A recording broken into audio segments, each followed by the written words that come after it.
Pence last month alone. And EU officials are defying China with a trip to Taiwan. The first official delegation of European lawmakers landed in Taipei.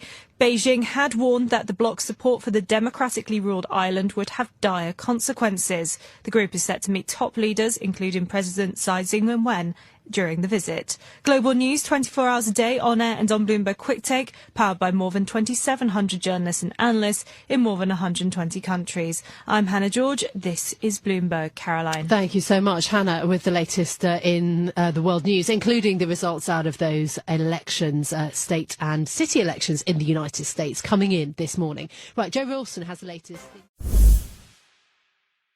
At its highest level in 2 weeks. Emily, you're in Seattle. It's been absolutely bonkers today. Bonkers in the world of electric vehicles and car rental companies. Started off with Tesla and Hertz. Tesla down 3% after Elon Musk tweeting there's no contract yet signed with Hertz for the 100,000 EVs that were announced last week. Hertz issuing a statement to Bloomberg saying, well, hold on, we're already taking delivery of some of them. That stock dropping and then rebounding, closing up 2.6%. And I know what you're looking at the screen. You're not even listening to me speak because Avis closing up 108%, at one point higher by 218% following earnings. Comments from this. Here's Dan Schwartzman. Thanks, Brian. Former FIFA President Sepp Blatter and former UEFA President Michel Platini have both been indicted on fraud charges over a $2 million payment made by FIFA to Platini in 2011, which was authorized by Blatter. Both will stand trial in Switzerland over the next few months. Tottenham naming former Inter Milan boss Antonio Conte as their new manager, replacing Nuno Espirito Santo, who was sacked after just 17 matches. Conte agrees to a contract till 2023, with an option to extend in North London for another year. The 52-year-old has also managed clubs such as Juventus and Chelsea. Champions League group stage action today. Bayern Munich dominates Benfica 5-2, while Atalanta and Manchester United ended a 2-2 draw. Elsewhere, Barcelona dollars in climate provisions. CIA Director William Burns is in Moscow for meetings with his Russian counterpart during a period of high tensions between the two countries. As NPR's Greg Myrie tells us, this is the latest of several low-key meetings with the hope of stabilizing relations. U.S. and Russian officials confirmed the meeting, but did not provide details on the talks between CIA Director Burns and the head of Russia's Security Council. As a former U.S. ambassador to Russia, Burns has been dealing with points of friction between the two countries for many years. President Biden. One key agreement reached at the COP26 summit in Glasgow today. More than 100 countries have signed on to a global methane pledge.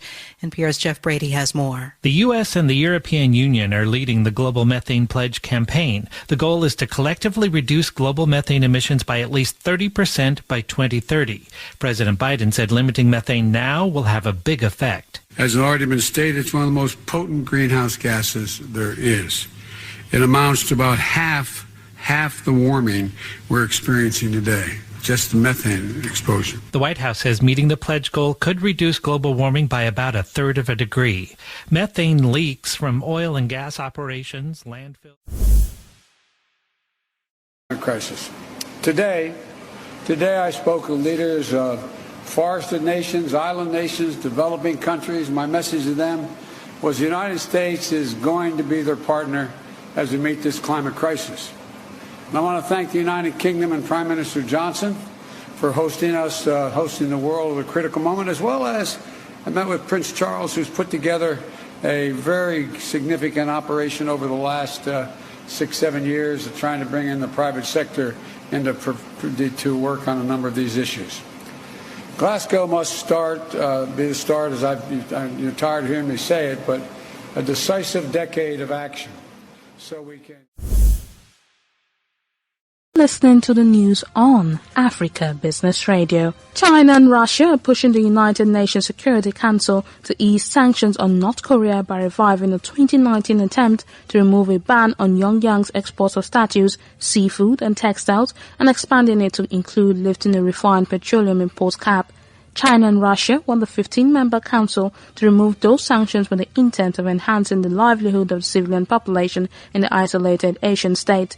The draft resolution also includes other measures first proposed by Russia and China nearly 2 years ago, including lifting a ban on North Koreans working abroad and exempting inter-Korean rail and road cooperation projects from sanctions. That was the news at this time on Africa Business Radio. You can continue to listen live online at www.africabusinessradio.com or via our mobile app.